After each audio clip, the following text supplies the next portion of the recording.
আজকে আমি বানাচ্ছি মটন কষা। আমার এখানে মটনটা রাখা আছে, আর এখানে রসুন পেঁয়াজ কুচি রয়েছে, দুটো টমেটো কুচি, আচ্ছা হলুদ বাটা, লঙ্কা বাটা আর আদা বাটা রয়েছে। এখানে আমার তেলটা গরম হচ্ছে।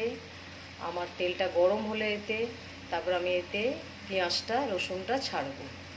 তো চলো তোমরা দেখো কেমন আমি মটন কষা বানাই। তোমরাও যদি কিরকম মটন কষা বানিয়ে থাকো, কিভাবে বানাচ্ছ, কেমন বানাচ্ছ আমাকে প্লিজ একটু জানিও।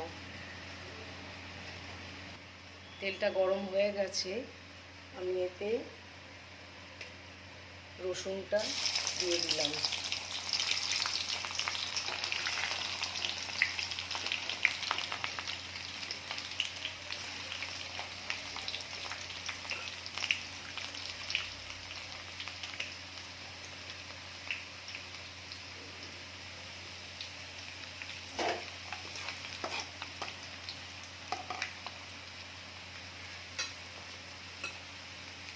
রসুনটা ভাজা হতে হতে খানিকটা ভাজা হয়ে গেছে, আমি পেঁয়াজটাও ছেড়ে দিলাম।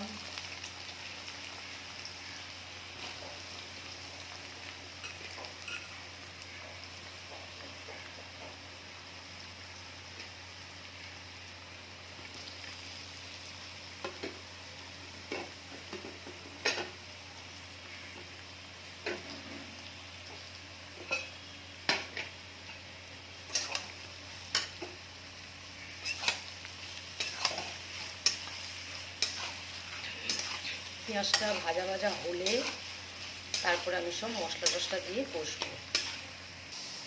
পেঁয়াজটা অনেকটা ভাজা হয়ে গেছে, কারণ পেঁয়াজটা ভাজতে একটু সময় লাগে।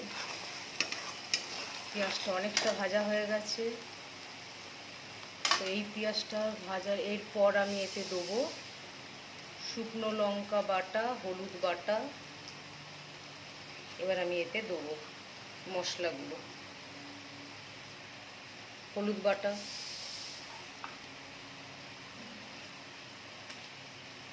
দু চামচের মতো আমি হলুদ বাটা দিলাম। শুকনো লঙ্কাও আমি মোটামুটি 2 চামচে দিলাম।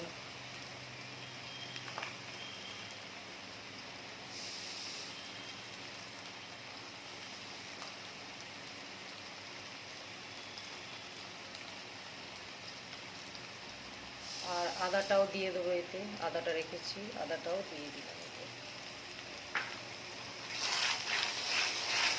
এই মশলাগুলো দিয়ে ভালো করে আরও আমি কষবো।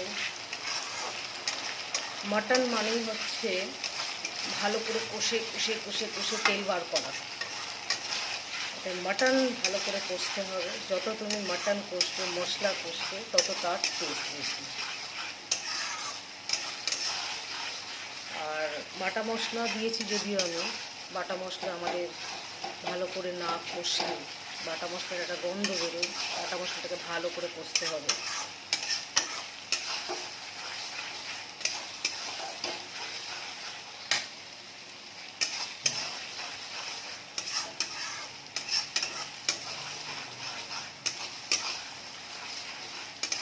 আমি কী কী মশলা দিচ্ছি না দিচ্ছি সবই আমি তোমাদের সাথে শেয়ার করছি। আমি খুব সিম্পল ওয়েতে রান্না করছি, শুধু জাস্ট লঙ্কা বাটা, হলুদ বাটা, আদা বাটা। আমি কোনো দই দিইনি, কোনো কিছু এখনো দিইনি। কষা মাংসতে আমি দই দিই না। তোমাদের সামনেই আমি এটা কষছি, তোমাদের সামনেই তোমরা দেখতে পাচ্ছ কষতে কষতে কীভাবে এটা তেল ছেড়ে আসছে। এরপর আমি দেবো টমেটোটা, দেবো নুন, দেবো আর একটু সামান্য মিষ্টি দেবো। এবার আমি একটু নুন দেবো, স্বাদ মতো নুন।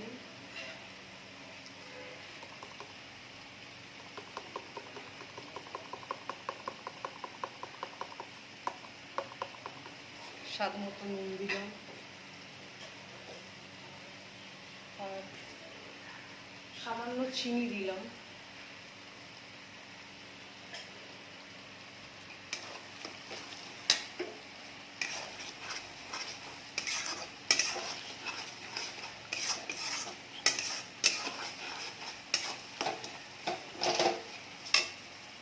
টমেটো কুচানোটা আমি এতে দিয়ে দিলাম।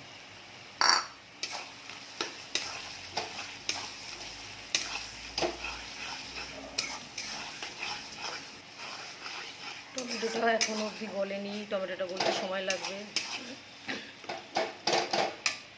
এবার আমি এতে মাটনগুলো সব দিয়ে দেবো।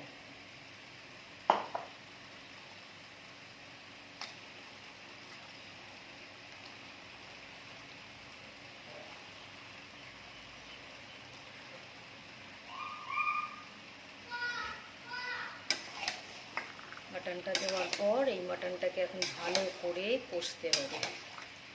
কষে কষে কষে কষে তার রং পাল্টে ফেলতে হবে।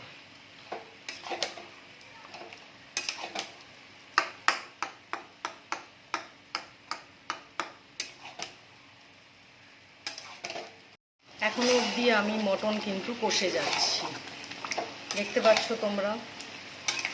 আমার মটন কষা এখনো হয়নি, মটন কষতে অনেক সময় লাগে,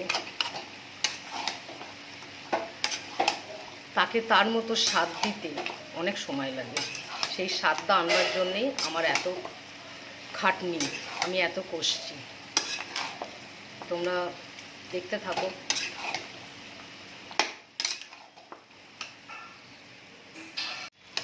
এই হচ্ছে আমার মটন কষা। মটন পুরো রেডি, দেখতেই পাচ্ছ। মটন খুব ভালো নরম হয়ে গেছে, ভেঙে যাচ্ছে। এবার আমি শুধু এতে গরম মশলা দেবো আর একটু ঘি দেবো। গরম মশলা দিয়ে দিলাম আর একটু আমি ঘি দেবো। যা তেল বেরিয়েছে, যদিও খুব বেশি প্রয়োজন নেই ঘি দেওয়ার, আমি একটু ঘি দিয়ে দিলাম।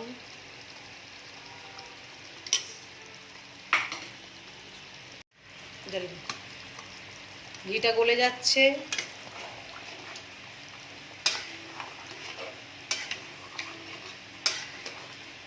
তাহলে আমার মাটন কষা কেমন হয়েছে, দেখতে কেমন হয়েছে তোমরা অবশ্যই দেখো, বলো, জানিও, লাইক শেয়ার করে দিও। Thank you.